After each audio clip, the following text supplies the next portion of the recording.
சட்டம் மாறி வந்து மண்ணை முட்டும் காலில் சூழ்ந்து கைகள் தட்டும் வாழியவே தென்னவராட்சி திசைகள் எட்டும் நம்மவராற்றல் விண்ணை முட்டும் எட்டு திக்கும் முரசு கொட்டும் வாழியவே.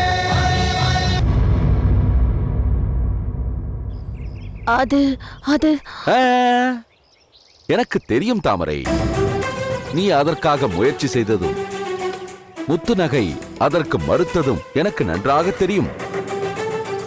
அதற்காக அதை அப்படியே விட்டுவிட முடியுமா? எப்படியோ உன் அண்ணனை மணந்து கொண்டு வாழ்ந்துவிட்டு போகட்டும் என்று ஒதுங்கிவிட முடியுமா? மீண்டும் மீண்டும் முயற்சி செய்து அவளது எண்ணத்தை அழிக்க வேண்டாமா? இப்போது நான் என்ன செய்ய வேண்டும்? நீ முத்துநகையை சந்தித்து அவள் சோழ நாட்டிற்கு செல்ல எப்படியாவது சம்மதிக்க செய்து இங்கிருந்து அவளை அனுப்பிவிடு. அப்படியாவது முத்துநகை இருங்கோ வேளை மணக்க முடியாமல் தடுத்து நிறுத்துவோம். அப்படி அவள் இங்கிருந்து செல்ல சம்மதித்து விட்டால் அவளை சோழ நாட்டிற்கு அனுப்பி வைக்கும் முயற்சியில் நானும் உனக்கு துணை புரிகிறேன். முத்துநகை இங்கிருந்து செல்லும் வரை இருங்கோவேளின் நினைவு அந்த பக்கம் திரும்பாதபடி நான் பார்த்துக் கொள்கிறேன். என்ன சொல்கிறாய்? நான் சற்றும் எதிர்பாராதபடி இப்படி ஒரு துணை கிடைத்திருக்கும் போது நான் விட்டு விடுவேனா?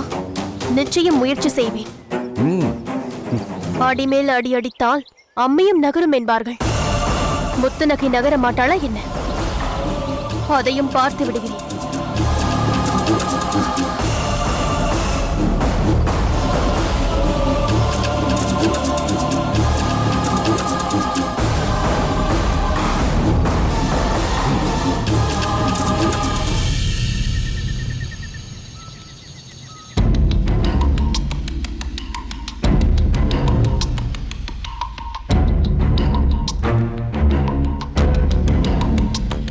முத்துநகை,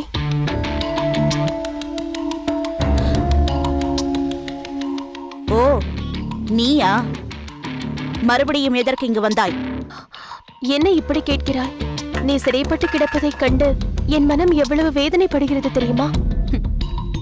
ஆடு நினைக்கிறதே என்று ஓனாய் எழுததாம். என்னை இங்கு கொண்டு வந்து அடைத்தவளுக்கு இப்பொழுதென்ன புதிதாக அனுதாபம் பிறந்திருக்கிறது? அதை பற்றிதான் நான் உன்னிடம் தெளிவாக சொல்லிவிட்டேனே. மறுபடியும் இதற்கு அதையே சொல்லிக் கொண்டிருக்கிறாய். என்ன செய்வது? உன்னை பார்க்கும் போதெல்லாம் எனக்கு அந்த நினைவுதானே வருகிறது. என் தவறுக்கு பிராயச்சித்தமாகத்தானே நான் உன்னை இங்கிருந்து தப்ப வைக்க வேண்டும் என்று நினைத்தேன். அதை ஏன் நீ புரிந்து கொள்ள மறுக்கிறாய்? உன் கருத்தை மறுபரிசீலனை செய்ய மாட்டேன் என்கிறாய். அதற்கு அவசியமே இல்லை என்பதால் தான் நான் உன்னிடம் அதை பற்றி பேச விரும்பவில்லை. நான் என்ன செய்ய வேண்டும் என்று தீர்மானிக்கும் உரிமையை நான் உனக்கு தரவில்லையே. நீயாக ஏன் என் வாழ்க்கை பிரச்சனையில் தலையிட்டு உன் நேரத்தை வீணாக்கிக் கொண்டிருக்கிறாய்? போ, போய்விடு இங்கிருந்து. அப்படியானால் நீ இனி இங்கிருந்து போக போவதில்லையா? இல்லை. சோழ நாட்டுக்கு திரும்பி செல்ல வேண்டும் என்ற எண்ணம் உனக்கு இல்லையா? இல்லை. வார்த்தைக்கு வார்த்தை எங்கள் கரிகால் வளவர், சோழ சக்கரவர்த்தி கரிகால் வளவர் என்று பெருமிதத்தோடு பேசுவாயே. அந்த சோழ மன்னரை நேரில் கண்டு உனக்கு நேர்ந்ததை சொல்ல வேண்டும் என்று தோன்றவில்லையா? என்னுடைய உயிர் மூச்சே சோழ நாடுதான் என்று சொல்வாயே. அந்த சோழ நாட்டுக்கு சென்று பெற்ற தந்தையோடு இணைந்து நிம்மதியாக வாழ வேண்டும் என்ற எண்ணமே இல்லையா? இல்லை இல்லை இல்லை. நீயும் ஒரு பெண்ணா? சோழ நாட்டில் பிறந்தவள்தானா? காவிரி நீரை எடுத்து ஒரு வாய் குடித்தவர்கள் கூட அந்த மண்ணிற்கு துரோகம் செய்ய மாட்டார்கள். நீ அங்கேயே பிறந்து வளர்ந்து அந்த காவிரியிலேயே ஆடி மகிழ்ந்து அந்த நீரை அருந்தி வாழ்ந்தும் அந்த உணர்வே இல்லாதவளாக எப்படி மாறி போனாய்? ஒருவேளை காவிரி நீர் இறுதியில் உப்பு கடலில் சங்கமித்து உப்பு நீராக மாறிவிடுவது போல நீயும் மாறிவிட்டாயா?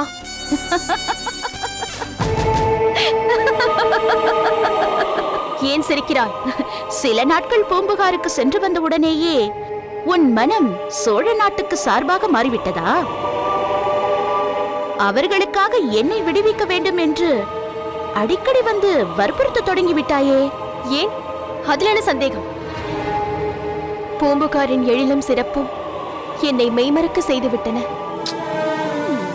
அதற்கும் மேலே அங்குள்ள ஒவ்வொருவரின் உள்ளத்திலும் காவிரிக்கும் மேலாக பாய்ந்து வரும் அன்பு வெள்ளம் என்னை மூழ்க செய்துவிட்டது.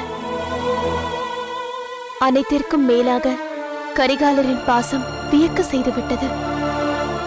சிறு வயதிலேயே தந்தையை இழந்து தமையனோடு வாழ்ந்து கொண்டிருக்கும் எனக்கு தந்தையின் பாசம் எத்தகையது என்று புரிய வைத்தார் சோழ மாமன்னர் கரிகால் பெருவளத்தார். அதனால்தான் அவருக்காக, சோழ நாட்டுக்காக உழைத்த உன்னை மீட்க வேண்டுமென்று இங்கு வந்தேன். சிங்கத்தின் கூண்டுக்குள் சிறுத்தையாக நுழைந்திருக்கிறேன். ஓ, நீ பிறந்து வளர்ந்த உனது அண்ணனின் மாளிகை இப்பொழுது உனக்கு சிங்கத்தின் கூண்டாகிவிட்டதா? என்னை நீ இங்கிருந்து விடுவிப்பது இருக்கட்டும். முதலில் இங்கிருந்து நீ எப்படி போகிறாய் என்பதை பார்க்கிறேன். முத்துநகை, இங்கு அடைப்பட்டு கிடக்கும் உன்னை விடுவிக்க நான் வந்தால் என்னை அகப்பட செய்கிறேன் என்று நீ கூறுகிறாயா? யார் யார் எங்கெங்கு இருக்கிறார்களோ அந்த இடத்தின் குணம் அவர்களுக்கு வந்துவிடும் என்பதற்கு நீயே உதாரணமாகிவிட்டாய். ஆமாம், அப்படித்தான். நான் ஒன்றும் உன்னை போல் பிறந்த வேளிர்குடிக்கே மாறானவளாக மாறிவிடவில்லை. நான் சோழ நாட்டு அரச குடும்பத்து பெண் அல்ல. பூம்புகாரில் வாழும் ஒரு சாதாரண புலவரின் மகள், அவ்வளவுதான். இப்பொழுது எனக்கு ஒரு அரசரை மணக்க வாய்ப்பு கிடைத்திருக்கும் பொழுது அதை பயன்படுத்திக் கொள்வதில் தவறொன்றும் இல்லையே. இப்படி பேச உனக்கு வெட்கமாக இல்லை? நான் ஏன் வெட்கப்பட வேண்டும்? என்னை இங்கு கொண்டு வந்து சேர்த்தவளே நீதான் என்பதால் நீதான் வெட்கப்பட வேண்டும். ஆனால் நான் உனக்கு நன்றி சொல்லியாக வேண்டும், இப்படி ஒரு வாய்ப்பை எனக்கு ஏற்படுத்தி தந்ததற்காக. உன்னையா சோழ மன்னர் அவ்வளவு உயர்வாக கருதி கொண்டிருக்கிறார்? உன்னை சிறை மீட்டு செல்வதற்கா நான் இங்கு வந்தேன். நான் இப்பொழுது சிறையில் இருப்பதாக உனக்கு எண்ணமா? நான் மன்னர் இருங்கோவேளின் அன்புக்குரியவள் என்பது இங்குள்ள அத்தனை பேருக்கும் தெரியுமே. எல்லோருமே என்னை ஒரு மகாராணி என்ற மரியாதையோடு நடத்த தொடங்கிவிட்டார்கள். இந்த நிலையில் உனக்கு அண்ணியாக போகிறவள் என்ற மரியாதை சிறிது கூட இல்லாமல் நீ என்னை கை நீட்டி அடித்திருக்கிறாய். இது உன் அண்ணனுக்கு தெரிந்தால் உன் கதி என்னவாகும் தெரியுமா? என் கதி என்னவாகும் என்பதை பற்றி பிறகு பேசலாம். மகாராணியாக வேண்டுமென்ற ஆசையில் என் அண்ணனை மணக்கப் போகிறாயே? உலகமே போற்றும் மாமன்னர் கரிகால் பெருவளத்தாரை எதிர்க்கப் போகிறாயே? உன் நிலை என்னவாக போகிறது என்று நான் பார்க்கிறேன்.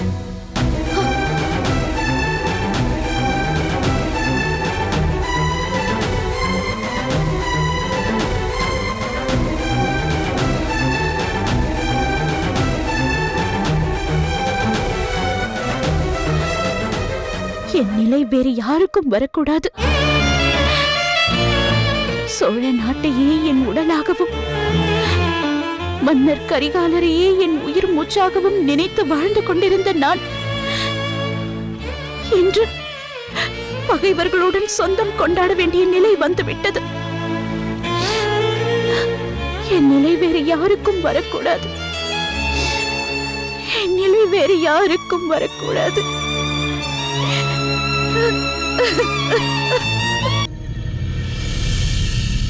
இந்தா. அம்மா, என்ன கண்ணே, இன்று என்ன விசேஷம்? ஏன் இப்படி கேட்கிறாய்? எனக்கு இனிப்பு ஊட்டுகிறாயே. அதனால் என்ன? உனக்கு அவ்வப்போது இனிப்பு ஊட்டுவது வழக்கம் தானே? இப்படி சொல்லி என்னை ஏமாற்ற பார்க்கிறாயா? இன்று நீயே உன் கையால் செய்து எடுத்து வைத்தாயே. அப்படி என்றால் ஏதோ விசேஷம் என்றுதானே பொருள்? சரியாக புரிந்து கொண்டாய். அந்த விசேஷம் இன்னும் சிறிது நேரத்தில் நம் அரண்மனைக்கு வரப்போகிறது. என்னம்மா புதிர் போடுகிறாய்? எனக்கு புரியும்படி சொல். உன் அக்கா பூங்கோதை வரப்போகிறாளடா. அவளுக்கு துணையாக சென்ற என் தோழி மாதிரியும் வரப்போகிறாள். நிஜமாகவா அம்மா? ஏன் கண்ணே, அவள் வருவதில் உனக்கு மகிழ்ச்சி தானே? ஏனம்மா இப்படி கேட்கிறாய்? இவ்வளவு நாட்களாகியும் நீ பூங்கோதையை பற்றி எதுவும் கேட்கவில்லை. அதனால் உனக்கு அவள் மேல் அக்கறை இல்லையோ என்று நினைத்து விட்டேன். போங்களம்மா, அக்கா என்னோடு அடிக்கடி சண்டை போடுவாள். அதை செய்யாதே இதை செய்யாதே என்பாள். எனக்கு கோபம் வரும். அதற்காக அக்காவிடம் பாசமே இல்லை என்று அர்த்தமாகி விடுமா? அவள் வரட்டும். ஏன் இவ்வளவு நாளாக வரவில்லை என்று சண்டை போடுகிறேன்? அடடா, அவள் வருவதற்கு முன்பே சண்டையை தொடங்க ஒரு காரணத்தை கண்டுபிடித்து விட்டாயா? நீ போய் உன் தோழர்களோடு விளையாடு. அவள் வந்ததும் நான் பேச வேண்டியதை பேசிவிட்டு பிறகு உன்னை அழைக்கிறேன். பிறகு வந்து நீ அவளிடம் சண்டையிடு. சரி அம்மா, அவள் வந்ததும் என்னை கூப்பிடு. இந்தா. அம்மா வா பூங்கோதை, உனக்காகத்தான் காத்து கொண்டிருக்கிறேன். நீ இன்றைய தினம் வருகிறாய் என்ற செய்தி வந்தது முதல் மனம் மிகவும் பரபரப்பாக இருந்தது. எனக்கும் தான் அம்மா. எப்போது உங்களை பார்க்க போகிறோம் என்று மனம் ஆவலாக இருந்தது. என் தந்தையார் சேட்சென்னி, மாமன்னர் கரிகாலரின் தந்தை இளஞ்சேட்சென்னிக்காகவே தன் உயிரை தத்தம் செய்தார். அந்த தியாகத்தை என் பெரியப்பா இளஞ்சேட்சென்னி வாழ்ந்த காலம் வரை மறக்கவில்லை. அதைத் தொடர்ந்து அவருடைய மகனான என் தமையன் கரிகாலரும் அதை மறக்கவில்லை. அதனால்தான் எனக்கு இங்கு பெரும் அதிகாரங்களை தந்து செல்வாக்குடன் வாழச் செய்தார். உன் தந்தையின் செயலால் அது சற்று பாதிக்கப்பட்டாலும் எனக்குரிய உரிமை அப்படியேத்தான் இருக்கிறது. அதெல்லாம் எனக்கு தெரியும் அம்மா. ஏன் சொன்னேன் என்றால், அத்தகைய மகத்தான சோழ மன்னர் குலத்தவரான என் தந்தையை, உன் தாத்தாவை இழந்து தனிமரமாக நிற்பவர் அல்லவா என் தாயார். முதுமை காரணமாக தளர்ந்துவிட்ட அவரை இங்கே அழைத்தாலும் வரமாட்டேன் என்கிறார். எனக்கும் இங்கிருந்து சென்றால் எனக்குரிய செல்வாக்கை இழக்க நேரிடுமோ என்ற தயக்கத்தால் போக முடியவில்லை. அதற்காகத்தான் பாட்டியோடு சிறிது நாள் தங்கிவிட்டு வா என்று என்னை அனுப்பினீர்கள் என்பது எனக்கு நன்றாக தெரியும் அம்மா. மாதுரி, நீ ஏன் எதுவும் பேசாமல் இருக்கிறாய்? என் மகளுக்கு துணையாக சென்ற நீ சிறப்பாக அவளை பார்த்து கொண்டாய் என்பது பூங்கோதையை பார்க்கும் போதே தெரிகிறது. எனக்குத்தான் சிக்கலான நேரங்களில் மனம் விட்டு பேச தக்க துணை இல்லாமல் சங்கடமாயிருந்தது. எவ்வளவு பெரிய சிக்கல் வந்தாலும் அதை எளிதில் முறியடித்துவிட்டு சுலபமாக வெளியே வருபவர் அல்லவா தாங்கள்? நான் என்ன பெரிதாக சொல்லிவிடப் போகிறேன்? இந்த அடக்கம் தானடி எனக்கு உன்னிடம் மிகவும் பிடித்த விஷயம். நாம் பேச வேண்டியது நிறைய இருக்கிறது. அதை பிறகு பேசலாம். பூங்கோதையின் பாட்டியார் எப்படி இருக்கிறார்? முதுமையின் தளர்ச்சி அதிகமாக இருக்கிறதம்மா. எழுந்து சென்று ஏதாவது செய்ய வேண்டும் என்றால் தடுமாறுகிறார். செவி புலனும் சற்று பாதித்து விட்டது. கூர்ந்து கவனித்துதான் புரிந்து கொள்கிறார். ஆனால் பார்வை இன்னும் கூர்மையாகத்தான் இருக்கிறது. பேச்சும் உங்களைப் போலத்தான். அதே கம்பீரம், அதே அதிகாரத் தோரணை. என் தாயார் அல்லவா? நீ திரும்பி செல்வதற்கே அனுமதித்திருக்க மாட்டாரே. அதை ஏன் கேட்கிறீர்கள்? அங்கு சென்று என்ன செய்ய போகிறாய், இங்கேயே இருந்துவிடு என்று மிகவும் வற்புறுத்தினார். எங்களை இவ்வளவு நாட்கள் தங்கும்படியும் செய்துவிட்டார்.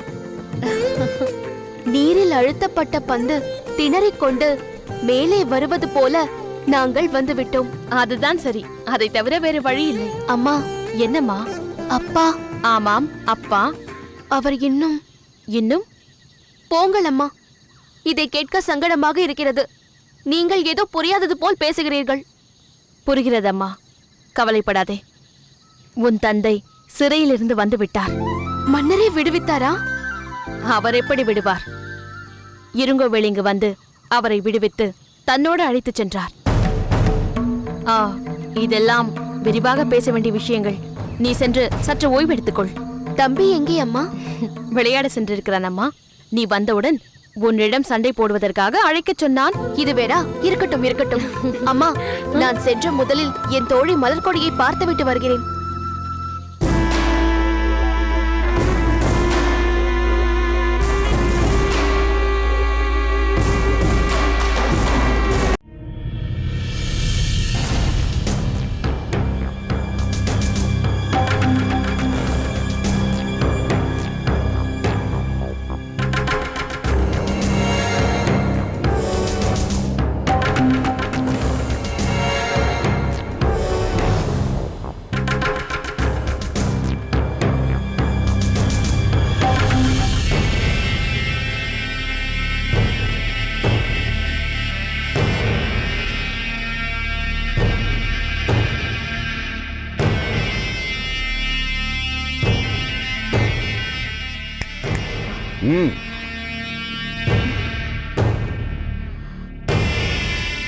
முத்துநகை, நீ என்னை கண்டு கலங்க வேண்டாம். உன்னை தாக்கும் நோக்கத்தோடு நான் இங்கு வரவில்லை. வேறு எதற்காக வந்தேன் என்று பார்க்கிறாயா? உன்னிடம் சிறிது நேரம் பேச வேண்டும். என்னிடம் பேசுவதற்கு தங்களுக்கு என்ன இருக்கிறது? எவ்வளவோ இருக்கிறது. நான் உன்னை சந்திக்க நேர்ந்த ஆரம்ப கட்டத்திலேயே மங்கம்மா உன்னை பற்றி கடுமையாகவெல்லாம் கூறி என்னை எச்சரித்திருந்தாள். அந்த முத்து நகை என் அண்ணனிடம் எனக்குள்ள செல்வாக்கை மாற்ற நினைப்பவள், எனக்கும் அண்ணனுக்கும் நடுவில் பகையை உண்டாக்க முயற்சி செய்பவள் என்றெல்லாம் உன்னை பற்றி கூறியிருக்கிறாள். மாமன்னருக்கு உண்மையான சகோதரியாக அவர் நடந்து கொண்டிருந்தால் நான் ஏன் அப்படி செய்ய போகிறேன்?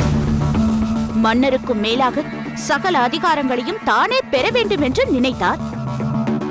அனைவரையும் தனக்கு அடிமையாக நடக்க செய்ய வேண்டும் என்று ஆர்ப்பாட்டம் செய்தார். அதை நான் எதிர்த்தேன், அவ்வளவுதான். அது எப்படியோ போகட்டும். நான் சோழ மன்னரின் தங்கையை மணந்து அவரது மைத்துனராகவே அந்த அரண்மனைக்கு வந்தேன். என்னையே உளவு பார்த்து என் ரகசியங்களை வெளிப்படுத்தி எனக்கு சிறைவாசம் கிடைக்கும்படி செய்தாயே. நீங்கள் வேளிர்குல வீரனாக இருக்கலாம், ஆனால் எப்பொழுது சோழ நாட்டுக்கு வந்து சோழ மன்னரின் தங்கையையே மணக்கும் உரிமை பெற்று விட்டீர்களோ அதற்கு உண்மையாக இருக்க வேண்டும் அல்லவா? தாங்கள் அப்படி செய்தீர்களா?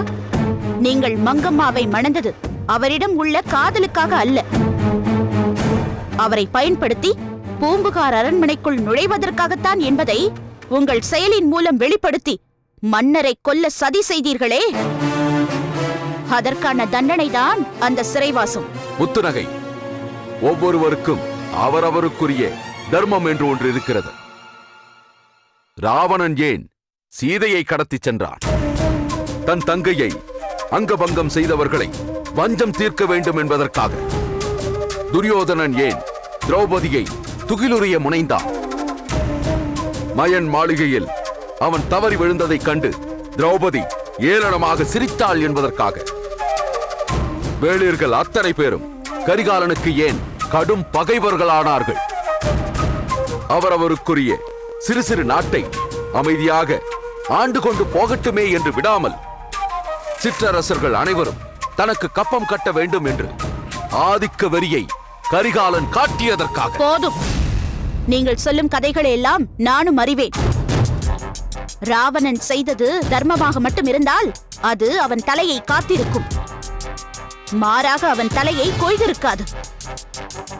திரௌபதியை துகிலுரிய சொன்ன துரியோதனன் கதை என்ன ஆயிற்று?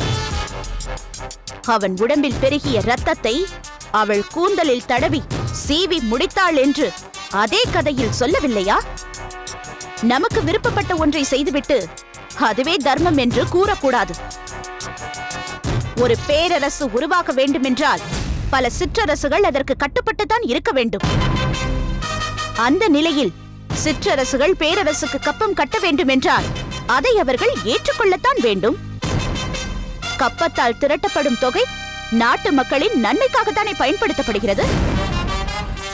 நாடும் மக்களும் உயர வேண்டும் என்ற எண்ணம் இல்லாமல் தன் சுயநலத்திற்காக மாமன்னர் கரிகாலரை வஞ்சகமாக கொலை செய்ய முயன்றது எந்த தர்மத்தில் அடங்கும்? அதெல்லாம் போகட்டும். தர்ம அதர்மத்தை பற்றிய விவாதங்கள் இப்போது வேண்டாம். கரிகாலரின் புகழ் பாடுவதையே வாழ்க்கையாக கொண்ட நீ சோழ நாட்டிற்கே சென்று அவருக்கு அருகிலேயே நின்று துதி பாடிக்கொண்டிருக்கலாமே. தாமரை உன்னை காப்பாற்றுவதற்காகத்தானே இங்கு வந்திருக்கிறாள். அவளோடு புறப்பட்டு போகலாமே. ஏன் இன்னும் இங்கேயே இருப்பேன் என்று அடம் பிடிக்கிறாய்? அதைத்தான் நான் தெளிவாக சொல்லிவிட்டேனே, நான் உங்கள் நண்பரை மணந்து கொள்ளப் போகிறேன் என்று. ஏன்? எதற்காக? சோழ நாட்டு பெண்ணான நீ, வேளிர் குல தலைவனான என் நண்பன் இருங்கோவேளை ஏன் மணந்து கொள்ளப் போகிறேன் என்கிறாய்?